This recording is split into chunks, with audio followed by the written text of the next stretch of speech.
There we are, Blake. UFC Vegas 48.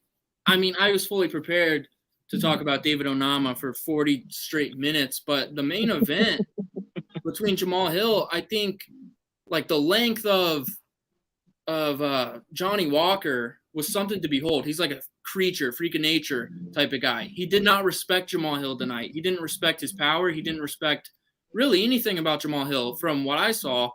And then that right hand to land on the temple of his head. And it didn't look like it landed clean, but I guess Jamal Hill has like unforeseen power and we saw it with Crute. But my goodness, man, Jamal Hill absolutely put on a show tonight. I wasn't expecting it, but he's 10-1 now, and he's going to get one of these guys at the top of light heavyweight who are on their way out. Maybe, I mean, Thiago Santos, Dominic Reyes, and Anthony Smith are the three names that come to mind when I think of Jamal Hill, because you beat a guy like Johnny Walker, there's a lot of UFC darlings tonight. Razak Al-Hassan was a former UFC darling. Joaquin Buckley is a UFC darling. David Onama is a future UFC darling. And Johnny Walker used to be a UFC darling. Jamal Hill is now a UFC darling, what I like to call him. What a main event. Blake, welcome, my co-host. How you doing, man? I'm good. I'm a lot better now that everybody can hear me. We were having some technical difficulties there for a while. That's why we were late. Usually we're pretty on it, but luckily Bunny was able to kind of entertain a lot of the guests after going live on Fight Bananas, of course. So thank you for that, Bunny. And yeah, we got our problems figured out. And dude, what a card! What a way to end the card, especially back to back. Not only the main event, but the co-main event with Kyle Dawkins and Jamie Pickett. The main card really didn't have a whole lot of finishes that I think people were really kind of excited about. Joaquin Buckley fight and the Al Hassan fight we thought was going to be explosive, and really it was a true test of both of these men. Buckley obviously taking the decision in the end. Can we just give a big shout out to Jim Miller, please? We will. We'll give him 30, his flowers. 39 years old. Good for him. Parker Porter and that fight was, another decision. But then your main event, your co-main event, both finishes was fantastic. A way to end it. And I'll tell you what, I had picked Johnny Walker based on, like you said, spider length. He's got an 82-inch reach. I think John Jones is 84. Crazy. And then Jamal Hill out of nowhere, power shot, and like you said, it wasn't even really a clean shot, but it did the job. And Johnny did what we like to call did the spread eagle, just out. I mean, that was a crazy knockout. It was so bizarre to look at, and I don't even know where I was going with that, but like the Kyle Dawkins, and it's just, where do you start? I mean, we got to start with David Onama. We're from Kansas City, Blake. Like, we got to talk about that. The prelims we'll break down in depth a little bit later and give our fight of the night, fighters of the night. But David Onama sat in there in his second fight in the UFC against a very tough Gabriel Benitez from Kansas City, representing everyone here, and had to eat some really hard shots, really hard leg kicks, and came back to face that adversity again in the second fight. And he showed that he's not ever out of a fight, ever. He's got power for days. And I told you this earlier, Blake, I thought he was going to step off the gas a little bit in the first round towards the end of it and just, take the first round as it was, a tough, hard-fought round. And then he landed 14 straight shots, as Dominic Cruz mentioned, straight power shots, put Gabriel Benitez out on his feet. David Onama is a problem, potential UFC champion, and if not him, there's going to be a UFC champion out of Kansas City in the future, for sure. I believe that 100% fully. I'm so happy to watch that fight and watching his performance tonight. Unbelievable. I'm so happy for him. Couldn't have happened to a better guy. And then, yes, Chris, I was going to tell the comments, BKFC, please keep us updated in the comments. We want to know what's happening with BKFC, Mike Perry, Julian Lane. Yes. I want to know what happens with Chad Mendez. Fames, I really started to take a liking to Fames and the build-up to this Chad Mendez fight. So I'm rooting for Fames tonight. And then please keep us updated with, like, Bellator and stuff going on. We've got a Chance Rencounter, who's been training here in Kansas City. I'm looking forward to his fight tonight. And then Logan Storley, Neiman Gracie, fantastic main event. We've got to talk about all of that tonight. But what we're here to do is break down UFC. So please keep us updated in those comments, baby. Blake, where should we talk about the main event, or should we just I don't know. I mean, the co-main event, Kyle Let's Dawkins. start lower. I mean, I think you hit it off with a good one. I mean, just the David Onama fight in general. I tweeted out before the fight took place, ladies and gentlemen, hold on to your hats because David Onama is about to rock this octagon. And when that fight started, Benitez scared the hell out of me. Body shots, leg kicks. He was beating Onama up. And then all of a sudden, David, just perseverance, bit down on his mouthpiece. And like you said, threw a 14-punch combo and was able to catch Benitez, who was looking really good. I mean, he hurt David with those body shots. He hit him in the eye really well. David said he couldn't see anything. And then Onama, bit down on the mouthpiece, threw hands. And I thought it was really cool that he got a really good compliment from Mason Jones after the fight. Mason Jones reached out and said, "What a fight! This kid's tough as nails, and he can bang, Let me bang, baby. Let me bang." And that's exactly what he did. That's exactly what it is, and he better get $50,000 performance bonus because that was a fight, baby. Yeah, we'll start from the top down. Obviously, Jamal Hill earns it. I gave you three names. Anthony Smith, Thiago Santos, or Dominic Reyes. I think neither of these guys have anything lined up. I think that's next for Jamal Hill, 10-1, but he obviously deserves like a top 8 opponent. This fight had implications tonight. Every UFC main event has implications when it comes to the rankings, but this fight definitely did have some implications. Is Johnny Walker back? Is Jamal Hill for real? And those were the two questions kind of coming in. Mm-hmm. And Jamal Hill proved that he absolutely is for real. He deserves one of these big names.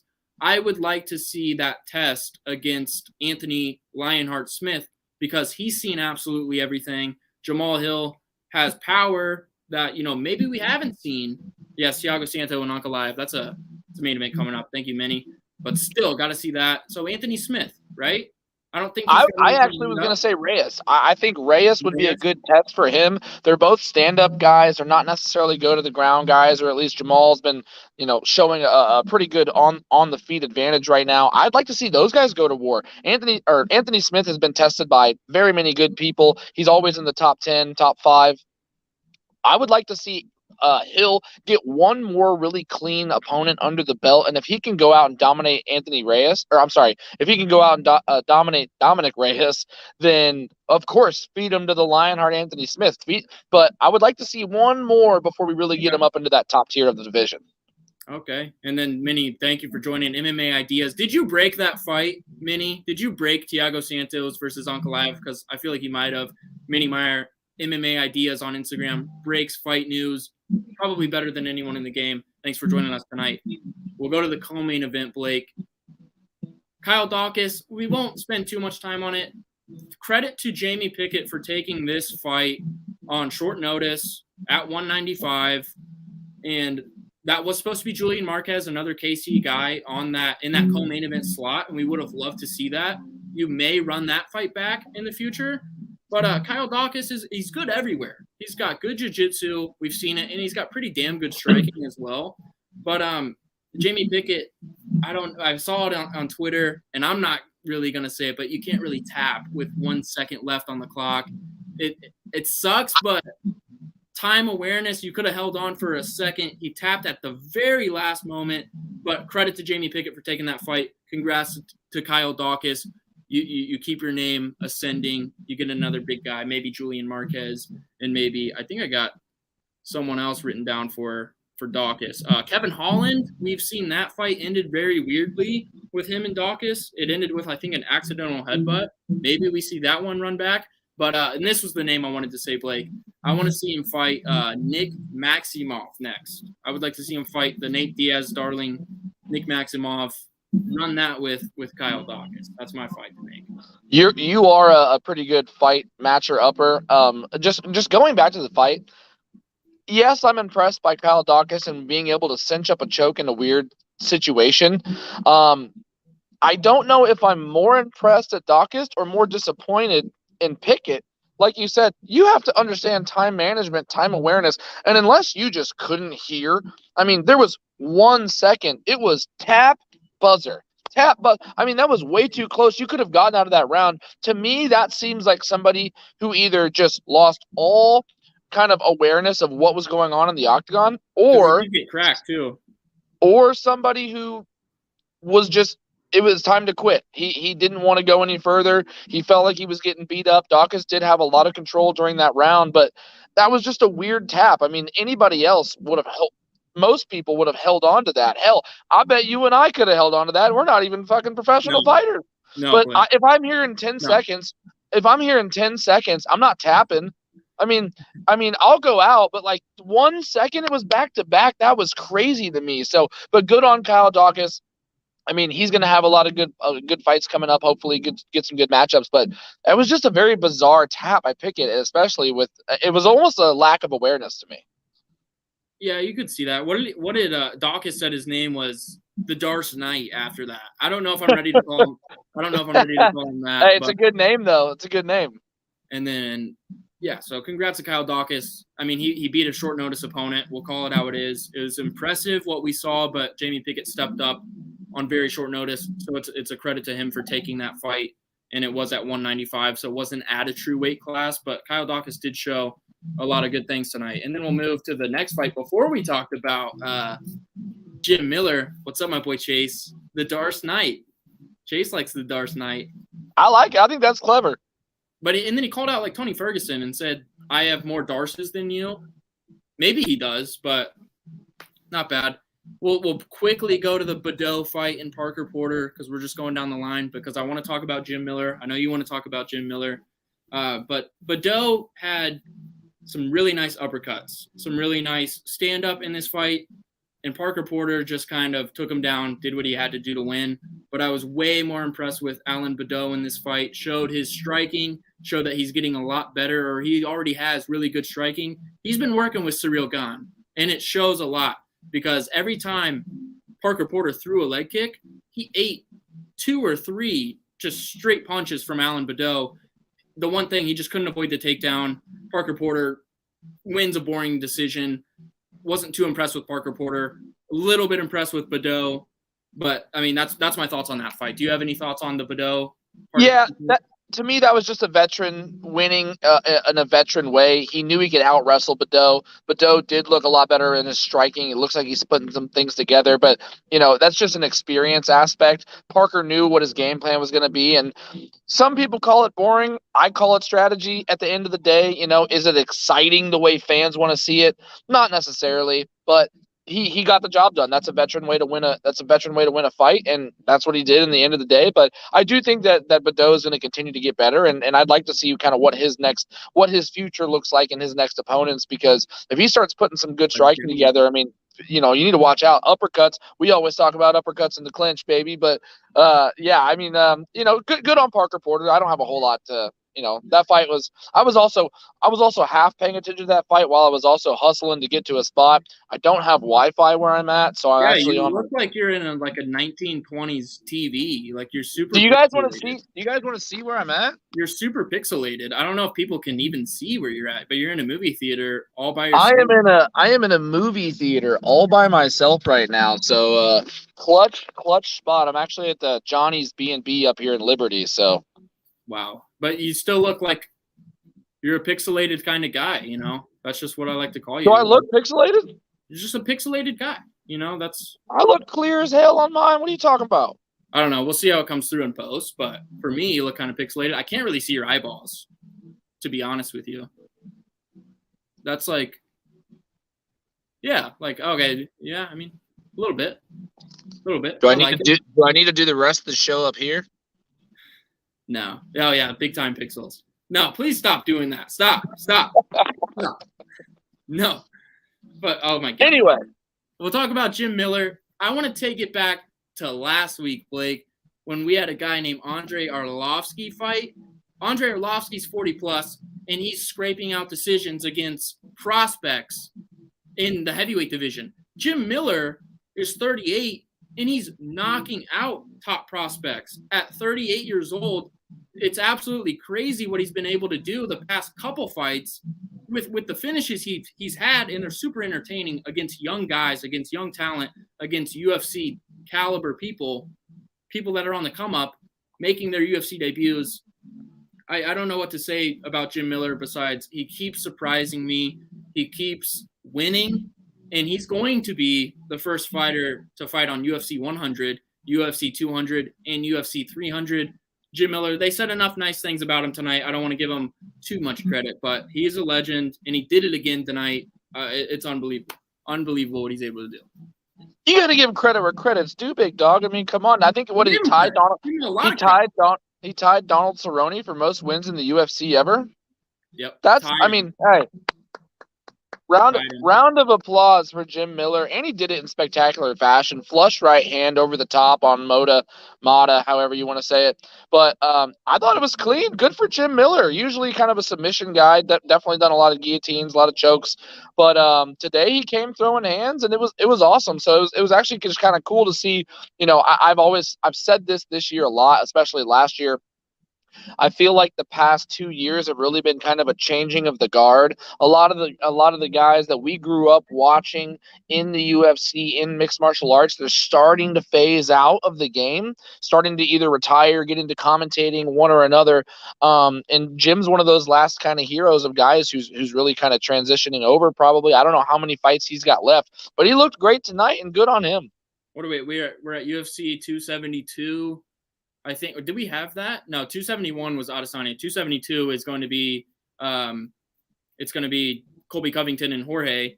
Mm-hmm. We're close to UFC 300, and I think Jim Miller's going to do it. I mean, 38. I think he'll make it. I think he'll hold on to it.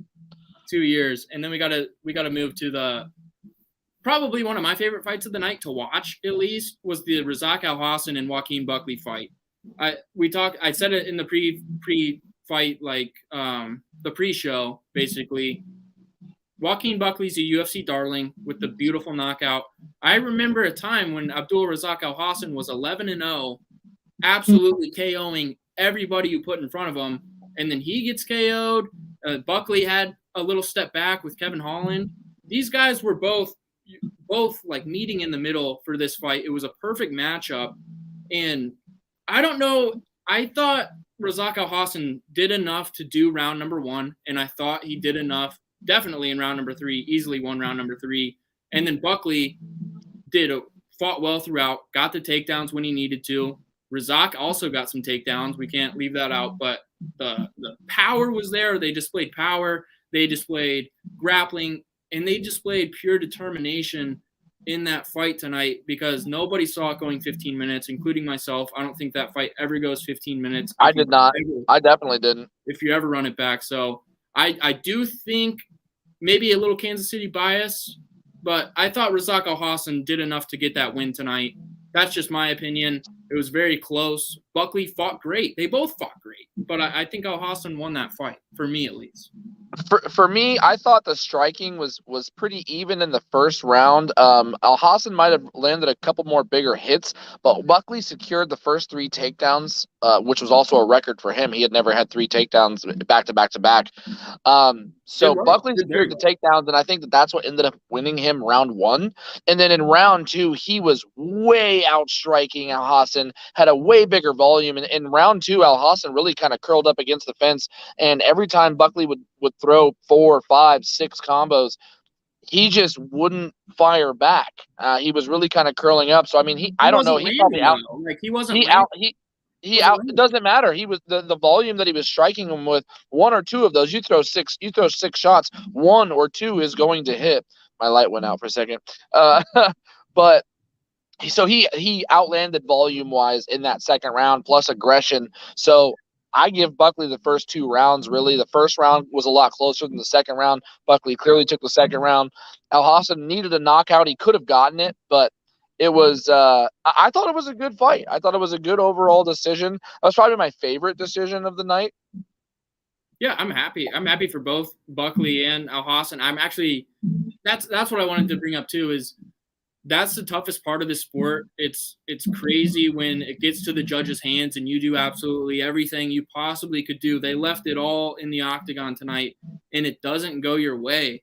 That's not only is this sport super tough and super grueling and brutal at some stages, but it's brutal in different ways too. When you do everything you possibly can and you leave it to 3 people just watching the fight, and they decide whether or not you get this amount of money, you get the choice. That's what really hit home for me tonight in that fight was, God, that was tough to watch Al Hassan break down after that loss, because I thought he did enough personally. And then Buckley was obviously super great sportsmanship from him. Super impressed with Joaquin Buckley tonight. He showed a lot that he's evolving in the middleweight game, and he's still displays power, displays takedowns, and Dominic Cruz said it tonight. He's fighting guys differently every time out. He's not fighting one guy the same. He's evolving as a mixed martial artist, and Joaquin Buckley is proving to be a dangerous middleweight for sure. Do we have any update? Was there any word shared between Buckley and Krause after or before the fight? Do we know? We know those two have had a feud going back to when I believe Buckley came into Glory, and there was a little bit of a not a scuffle, but just some bad feelings, some bad blood. Shout out to Taylor Swift. And I know that they had then exchanged words before, so I didn't know if they're in the same building tonight. I don't know if we have any update on if they exchanged words again, or if they put anything to rest. Obviously, Buckley, big mouth beforehand, has been very vocal in his skills, and he did show a lot of class act tonight, which I was thoroughly surprised by. And you gotta love it. You gotta love to see a fighter evolve. But I'm always curious if there was any word shared. Yeah, I would love that to be Krause's final fight in the octagon. If he's doing one more, if he's doing 2 more. Nobody really knows. We'll have to ask him about that over on Rooted MMA sometime, or on Fight Bananas, what his plans are, see if he'll give us anything. But I would like to see that be his last fight with Buckley. I think it would be a great matchup, and I don't know if the rift still exists between them. But, yeah, I know Krause would have taken the fight a long time ago. I know Buckley would take the fight. So it's just a matter of timing at that point. Is Buckley's climbing the rankings. He's getting a little bit more notoriety with his performances. So, and Krause is always top 15 worthy. So I could see it still happening, to answer your question, Blake. I could still see it being a thing, being a possibility. I mean, like I said, if they bury the hatchet, it's totally understandable. But for some reason, to me, Buckley doesn't seem like the guy that wants to bury the hatchet that quickly for something that was word shared. But yeah, hell, you never know. Yeah, I mean, they both, at the end of the day, they both don't give a shit. So yeah, that's the main thing, and I think it would be a great matchup. But we'll go down to the main man, the prelim main event, David Onama. I mean, we talked about it a little bit, but we had to let it sink in just while we get in the flow of the show. But David, he showed a lot tonight, I feel like, and he's becoming one of those guys at featherweight that people are going to start avoiding, I think, because of the power he has and because of his skill set. David Onama is a dangerous 145er. He took out a really good guy in Gabriel Benitez tonight, and Gabriel Benitez missed weight, but he came out looking fantastic. He had great leg kicks. He had good body work. The hands were flowing. He had great body work.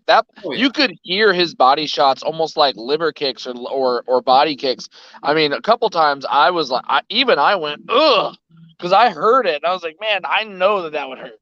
Yeah, like David tried to get on the inside a couple times and just pressure him. He was constant pressure with David. He was trying to get him back against the fence, and Benitez was hurting him when he brought pressure. He was hurting David with his shots, and we saw it. We heard it with Krause in the corner. He said, David, you got to keep him against the fence. You got to hold him there. One of those shots landed. David's backing up because it did affect him a little bit. And then right when you think it affects David to the point where, he might not make it out of this round, he unleashes the absolute most beautiful combo of the night, the knockout of the night, the performance of the night, put Gabriel Benitez out on his feet cold. And that is so hard to do at this level. David Onama showed a lot of promise tonight. He is a prospect to deal with.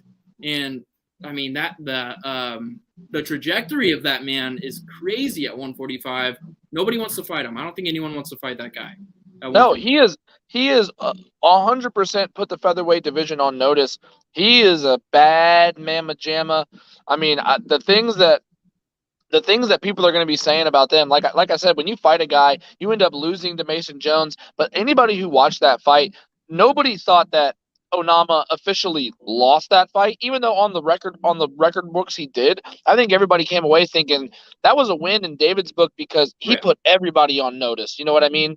I mean, yes, he did lose the fight. I think it could have probably gone either way. Mason Jones obviously edged it out, not taking anything away from Mason, but he put the entire division on notice because he took that fight on short notice and said, "Hey, motherfuckers, I'm coming for you, and I'm coming to bang, swang, and clang." And that's exactly what he did.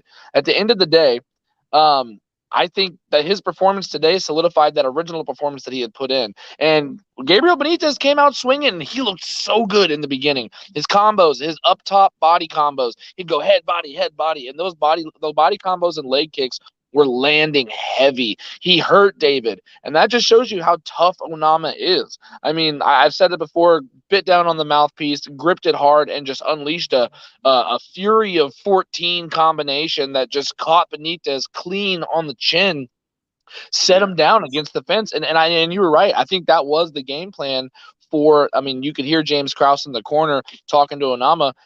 Get him against the fence. If once you get him there, he's vulnerable, and he did keep backing up. He had him against the fence twice, backed him up twice, and then the third time he went all in, all blitz, hands of fury, and it was fantastic. I mean, what a finish for him, especially for somebody who was facing diversity. And he said he couldn't even see.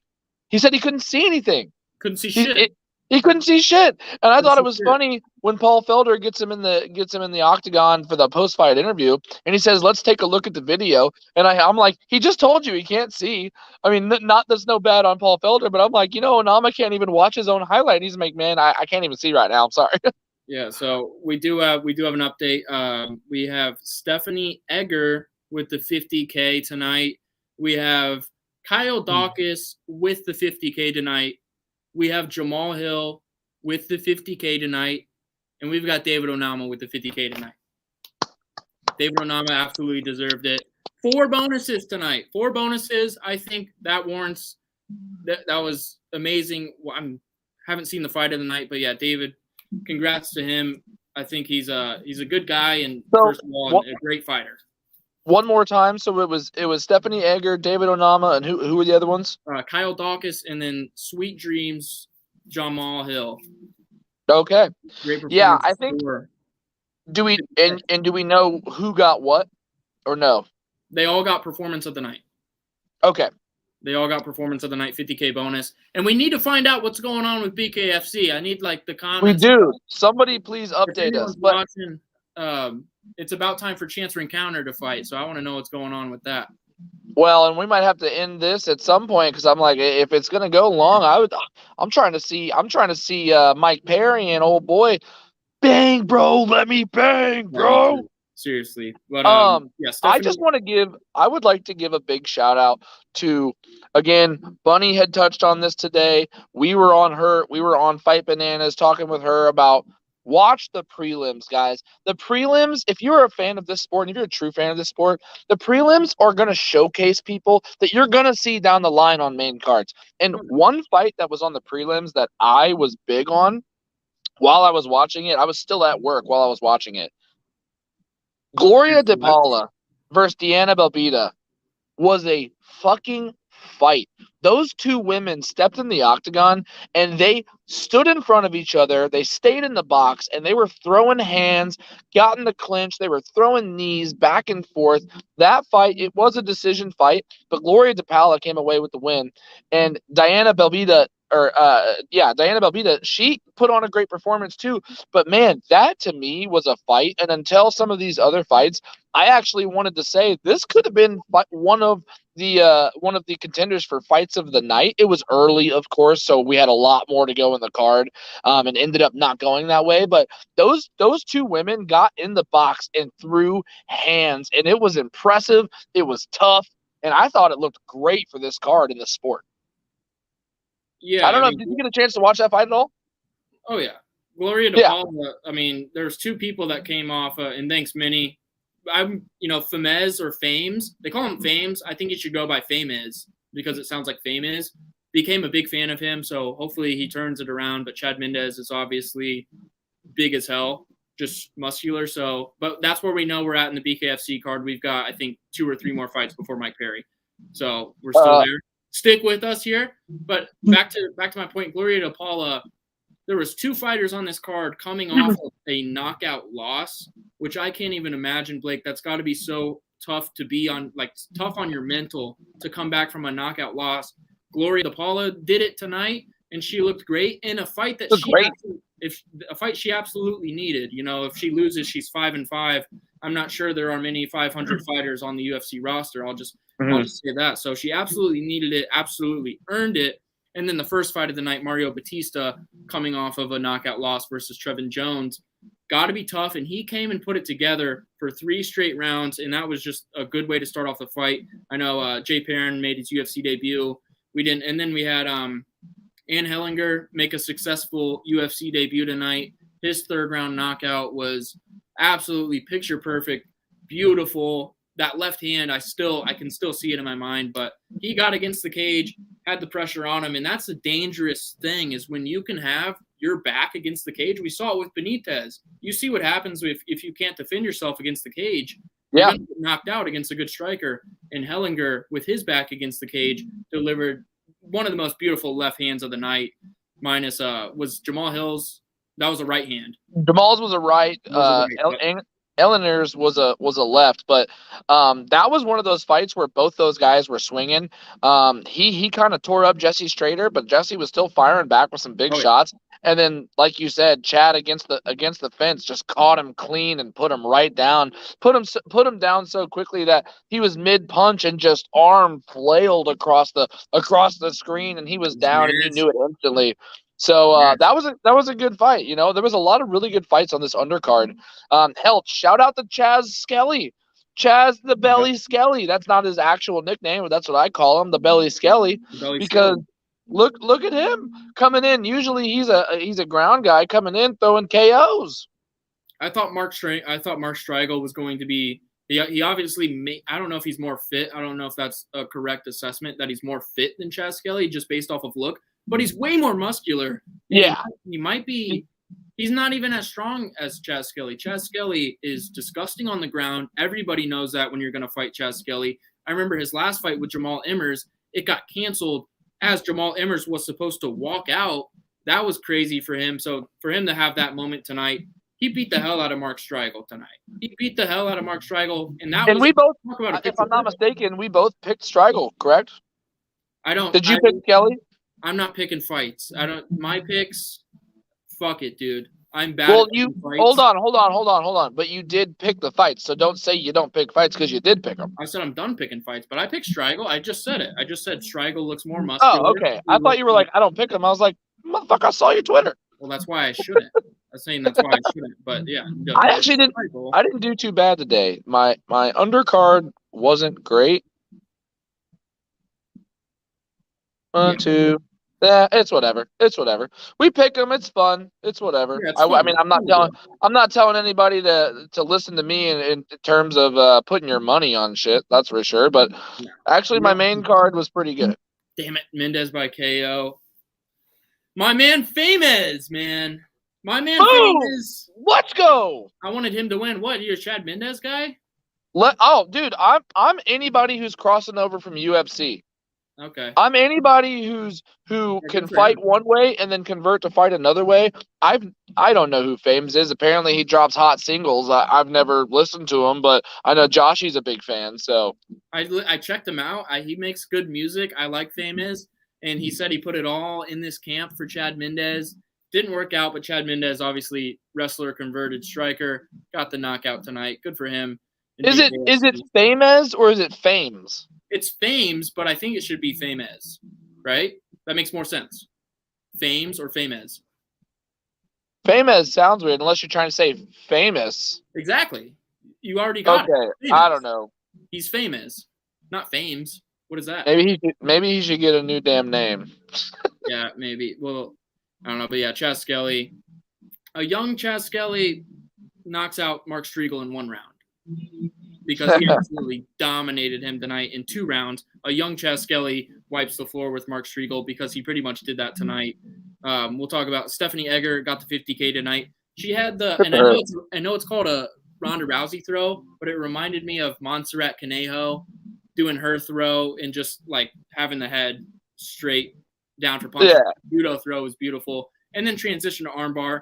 Definitely deserve it of the 50K. That's a classic like wrestling judo headlock into choke. Yeah, Montserrat Conejo, I remember just like completely won a fight by doing that. So that's what it reminded me of because it was so recent. And then Jonathan Pierce, the only guy we haven't mentioned tonight, was the second fight of the night. He's got a wrestling tattoo on it. He's got a mat on his chest. So the guy likes to wrestle, and he had to use it tonight. Good performance by Rodriguez. That's a UFC debut that I think was a good one, even though he couldn't get Jonathan Pierce out of there. Jonathan Pierce is going to wrestle you for 15 minutes. That was grueling, brutal. But any final words on the prelims tonight before we give out, some awards for us? Can you hear me all right? Am I there? Sorry. Whew. Yeah, I can hear you. I'm back. Okay, cool. No, I thought the undercard, we've said it many times, man. A lot of times these prelims are going to be up and coming fighters that you haven't heard of before, but that you need to pay attention to. Somebody you probably had never heard before until, and he did make such a big splash last time. I'm people on this stream who watch this show, I guarantee they've probably heard of the guy before, but a guy like David Onama, that was a great Gloria to Paula. She put on a good performance. Chaz the Belly Skelly. I mean, that was a great prelim to watch. And it's been kind of funny because I think a lot of the prelims in this 2022 season for mixed martial arts or just UFC in general, a lot of the prelims have sometimes been more chaotic and impressive than some of the main cards. Even though the main cards have big names, some of the fights had been a little more underwhelming than people really thought. And so a lot of these prelims, they're doing a good job of setting these prelim cards up. Yeah, we broke the streak tonight of UFC main events in 2022 that have gone to decision because every single one of them has, even though they've been main events, they've been pay-per-views. Tonight we ended that streak, and we ended it, I think, probably better than anyone could have expected. If you're a fan of the finish, if you're a fan of that, that drop kind of knockout. I mean, I'm a guy that enjoys it. Of course, I love everything that goes into it. But I'm not going to like watch it on repeat. Like, oh man, he just got flatlined completely, but perfect right hand by Jamal Hill. He deserves a big name. We broke the decision streak in the main event in 2022. Jamal Hill, congrats to you, brother. Blake, let's get into performance of the night. Do we even have to go there? Because I think I know who yours is, and I think you know who mine is. Yeah, performance of the night to me, I think you could have split it between Jamal Hill or David Onama. To me, the reason why I go with David Onama is because in that fight he faced big adversity. Not only could he not see, but he took a lot of big shots early, and he took a lot of big shots to his legs early. Came back at the end of that first round when really he could have kind of not thrown in the towel, but he could have just said, "Hey, I'm gonna last this round and then go into the second with a new game plan." He said, "Fuck it, we're going all in, throwing hands," and he ended up reversing in a round that clearly Benitez was winning. He came back and stole the entire round. So David Onama gets my performance of the night tonight. Very nice, Mr. Blake. Is Blake frozen for anyone else? Am I frozen? Do I just have bad service, man? This man's been frozen for like 3 minutes, man. Can you hear? You can hear me though, right? I can hear you fine. You sound okay. Great. You sound great, by the way. Yeah, sorry about that, man. That's okay, man. You're looking. Sorry about that. The picture we see is a good one. Yeah, you're a travel.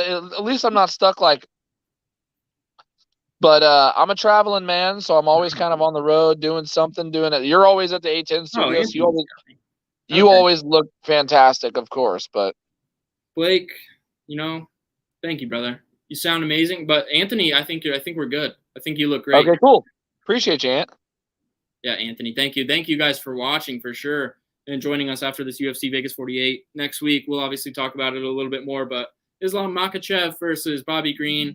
Watch the hell out for Bobby Green. Islam Makachev is a future UFC champion, no doubt about it, in my mind at least. But Bobby Green is a sleeper in this fight, and when Bobby Green is a sleeper, you got to watch out, because I'm kind of scared for Makachev, maybe with those 1-2s. But if he gets the takedown, it could be over. But Bobby Green is going to be, I don't know. We'll see what Bobby Green we get, but we know what Makachev we're going to get. Right now, to me, it seems like Bobby Green is on a mission. He's, obviously been in the fight game. We saw a crazy picture of him today from when he was 22 years old, and we didn't even know what promotion it was fighting in. It was probably Dada 3000's Backyard Barbecue Brawl. I'm not sure, but the fact that he has looked so clean the past couple fights, he seems like he's on a mission. His striking is on point. This is going to be a formidable opponent, I think, and this is going to be not only just a formidable opponent, but a great test for both fighters. If Islam Makachev ends up winning, not only did we already think he was the real deal, but it's solidified. It's written down. He's good to go. If Bobby Green wins, it's kind of a re-resurrection. Where do you go from there? Does he get, how close is he to getting a possible title shot before the end of his run or the end of his career? So this is going to be an exciting fight for the next card. Yeah, I mean, Anthony, for Islam first-round sub, if he gets it done, he's absolutely getting the title next. If he's able to pull that off. Dangerous. He's vicious on the ground, and he's got the ground game to go with it. Bobby Green has got the 1-2 of death, kiss of death with his hands, and he showed good takedown defense in that. So I'm very excited for next week's fight night with that main event. Sucks for Beneil Dariush. Really, it sucks that he's not in this fight. I think everyone was very excited for Beneil Dariush to get that shot against Islam Makachev next week. But injuries are injuries; they happen. The UFC will take care of Beneil Dariush, I believe. I hope so, because he deserved that fight. He did the work that he had to do to get that fight. Injuries happen. We'll see Beneil bounce back. We'll see him bounce back nice. But I mean, it couldn't have happened to a better guy to get that spot than Bobby Green, because Bobby Green's been putting on clinics. Alain Quinta and Nasrat Hakparas, two massively great performances back to back. And I can't wait for that fight next week. But I will get into my performance of the night tonight, Blake, and I'm going to go with David Onama, because David Onama is from Kansas City. We're from Kansas City. There's going to be a UFC champion from Kansas City in the future, maybe in the near future. It could be very well be David Onama. And super impressed with his resiliency, his ability to stand in the fire, eat the leg kicks, check some leg kicks as well, and get hurt, face that, or feel that UFC power, feel that UFC caliber. Gabriel Benitez is 22-10. Gabriel Benitez has fought 32 times compared to David's, and that's professionally, by the way, compared to David's 9 professional fights. 9, yeah. David Onama showed you what the new generation is about in this sport, and it's we can do everything. We're dangerous everywhere. And if you feel my power, David Onama's power, then you're going to go to sleep, and you might be standing up while you go to sleep, because I'm going to hit you with like Fist of Fury. It reminded me of Luffy from One Piece, because he just had the Gum Gum Gatling unloaded on Benitez's face. He knocked Benitez's head off. He got the 50K. Benitez missed weight, so he got 30% of Benitez's purse. Couldn't be more happier for David Onama tonight. He deserved the performance of the night. He's my performer of the night. And Blake, we got the same performer of the night. Was that an anime reference? That was an anime reference. It was. Ah, okay. I was like, not an anime guy, but I was like, that sounds like that's what that is. No, it's funny because David Onama, we had David Onama in studio, and he was one of the first UFC fighters that we were able to bring into the studio. And when we talked to him, we asked him, there is already, 3 African champions in the UFC. Are you going to be number 4? And he looked dead in our eyes, and he said, absolutely no doubt. 4, if now obviously it's going to be hard to be simultaneously, but the guy has determination. He can do what he wants, and I know we're talking about him a lot, but it's just when you get to sit down with somebody like that and feel their passion for what they do and they feel the determination, and then go out and watch them manifest it while they fight, it's pretty crazy to be a part of. Yeah, it's amazing. I'm super appreciative to be just witnessing this journey from top to bottom. And we'll see what's next for David Onama. A first-round finish, obviously, had the eye thing. We'll see. I think he could get back in there pretty soon, warranted. I know other like Casey guys. I think Kevin Kroom's got a fight coming up. We'll see what's next for Julian Marquez around here. We'll see if the James Krause Joaquin Buckley fight ever comes to fruition. I still have hope for it. But that's what's going on in our neck of the woods, at least. Yeah. Do you have a fight of the night, Joshua? I was about to ask you the same question. Fight of the night. I mean, you talked about it a little earlier. It was a really good fight between Paula and Balbita. Balbida, yeah.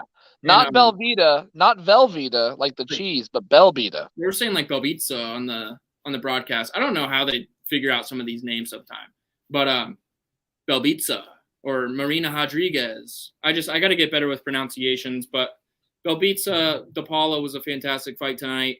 Not my fight of the night. I think it would have to go to Buckley Al-Hassan because of how closely contested of a fight it was. I think Buckley just displayed power. He displayed takedown ability. He displayed striking. He did it all tonight. And really what we expected from that fight, and I told you, Blake, I was like, this is, and they mentioned it in the broadcast, it's not going past one round. If it did go past one round, Joaquin Buckley was going to just take over the fight, dominate from that point. That was not the case because Abdul Razak Al-Hassan definitively won the third round. So he showed a lot to us tonight. Joaquin Buckley showed a lot to us tonight. I think if there was a fight of the night, Minnie alluded to that there was no fight of the night performance tonight. It was already announced, it is what it is. But with 4 performance bonuses, I'll take that any day of the week. If you got guys performing and you want to give them 50K or 75K, whatever it is, I'll take that without the fight of the night. But for me, it's got to be Buckley and Abdul Razak Al-Hassan because I was very impressed with both of them. At the end of the day, I was impressed. Yeah. I just to be a contrarian and because they didn't win any money, but I really was impressed as soon as I saw the fight and I saw it was over. I'm going to go ahead and give it to Gloria DePaula and Deanna Balbita. I thought that was just, again, when there was no fight of the night, there was a lot of fights that were really good performance-wise. As far as a full-on fight, 3 rounds, it came down to a decision. The striking was out of this world. These girls didn't want to go to the ground. They stand and bang with each other, and that's something you don't get to see a lot. I think in the women's division is just a full-on brawl. And I thought both these girls displayed great striking, so I'm going to go ahead and give it to them. That might not be a popular decision, but I was very impressed when I saw that fight, and it caught my attention very early in the night. I'm going to stick with my guns. Yeah, I mean, with 10, 15 seconds left in that fight, they just started throwing down. The crowd loved it. The announcers alluded to it. That was the loudest the arena had been all night, was the final 15 seconds of the Gloria DePaula fight. Good choice, Blake. Not a bad choice. Minnie, we appreciate it. Thank you. We always like you guys tuning in, and we appreciate it if you guys enjoy what we do. So hey, we're just 2 guys out here talking about shit we like. So I'm glad you guys enjoy what we do. And then we had some footnotes tonight. Dana White and Khabib Nurmagomedov were sitting ringside together. What do you think they were talking about tonight? Probably about giving him a little guidance on Eagle FC. I mean, it looks like he's got some good traction over there with what they've got going on, and they're attracting some good fighters. I mean, I don't know. I think, Dana originally alluded to the fact that, he wants to talk to Khabib and maybe not give him all the tricks of the trade because he doesn't, he's not going to want to just father another fighting division. Like, he didn't give those guys at Bellator any tips of the trade. You know what I mean? So, like, it's or a PFL or anything like that. But I think he does hold a little something more because Khabib is one of his older, one of his previous fighters. It's a little bit better relationship. So I'm sure they were just having a good time, and I'm sure Khabib is very business minded and understands what he's doing. Obviously, we would love to see Khabib back in the octagon. Don't know if that's still out of the question at all, but I'm sure that they were having a good time, and it's just cool to see Dana still keeping that relationship open between the two of them. Yeah, very awesome. I know Dana's. If you do right by Dana, I think he'll do right by you. And seeing him and Khabib together at ringside was pretty cool for me. I think Eagle FC is. I mean, he'd rather have Eagle FC rival the UFC than Bellator. In my mind, I think he would rather have that be the number 2 organization versus a guy that he doesn't really communicate with, and Scott Coker and Bellator and those guys. So I think he's all about helping Khabib and building up that organization. They just signed Impa Kasanganay, who is a former UFC fighter, and people know him because he got spinning head kicked by Buckley. Yeah. And, but that's a really good fighter. They got Kevin Lee. They got Diego Sanchez. Not a huge fan of that main event between those two, but I mean they're getting the names. They're getting talent. We'll see what happens tonight. But Blake, it's time to go watch some Mike Perry and Julian Let Me Bang Lane. It's time to go watch Logan Storley and Neiman Gracie. This fight night is just beginning. I'm glad UFC started a little bit early tonight so we can go enjoy these other promotions. But anything you want to say before we go, Blake? If you guys one obviously by yourself. I'm still in the movie theater by myself. Like I said, I got the private screening of the Fight Bananas post-fight show, which is probably the best show in all of TV right now on any post-fight. So we appreciate that. Big shout out to Dave Van Auken. Big shout out to Fight Bananas. Also, if you guys like me and Josh, we have our own show over on Rooted MMA on YouTube. You guys can go check us out. We do a ton of interviews with fighters every week. This was the first week that unfortunately we had a big snowstorm here in Kansas City, so we were not able to get to the studio, but we will be right back next week as winter's kind of fading out, spring starts coming in, and we're going to keep the ball rolling. So if you guys like what you see, come on over. It's me, Josh, and our producer Micah, and we're always keeping things fresh and funky. Yeah, we bring that element of having a really good fighter in person and just having a good conversation and learning about good conversation, and also having a little bit of fun as well. So if you like MMA as much as we do, then go ahead and check us out over on Rooted MMA. Stay tuned with everything Fight Bananas content. The storylines to come from tonight will be a lot with Jamal Hill. What's next for him? Opinions are going to be flying everywhere. A lot of people are going to be talking about this knockout for a long time. Jamal Hill made an absolute statement tonight. And absolutely starched. Well, I don't even like that word. That's not even a good word for it, Blake. Help me out. Like your vocabulary. What did he do to Johnny Walker tonight? I would say he floundered Johnny Walker. He crucified him. Essentially, he went like this. He went, oh God, I died. What happened? I would say he essentially was like, I mean, he truly crucified him. It was weird. I don't know if I say like synthesized. Is that a word? I say it. It is a word. I don't know if it'll apply, but he synthesized Johnny Walker tonight. I like starched. Starched was a good one. Definitely crucified. Now starched is overused. It's like he starched him. It's overused a little bit for my liking. As much as I watch MMA, it's like I hear that a lot. I hear, and you know what I haven't heard? We're getting down a rabbit hole, but he's got a mouse under his eye. Haven't heard that in a while, and I like that. Dominic Cruz did amazing tonight. Paul Felder, John Anik. That's a really great trio. Dominic Cruz, you're really growing on me, man. I really like your commentary. I think you got a great future in the sport of commentating, and I can't wait to watch Dom Cruz fight again. Paul Felder, amazing as always. Jamal Hill, future is bright. David Onama, future is bright. Congrats to everyone on the 50K. Great night. Let's go watch some BKFC. Let's go watch some Bellator. Really appreciate you guys tuning in. We'll be back next week to break down Islam Makachev versus Bobby Green and the rest of the fights on that card.